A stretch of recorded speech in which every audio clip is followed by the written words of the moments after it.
جناب نگر میں موجود قادیانیوں کو قادیانی جو عہدیدار ہیں یا جو مرزا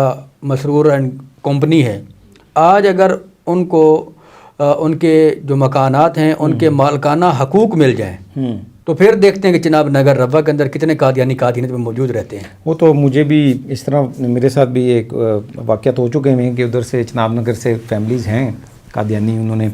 کال کی کہ جناب آپ ہمارا گھر جو ہے نا وہ اس کو اگر وہ بندوبست کروا دیں، یہاں سے سیل کروا دیں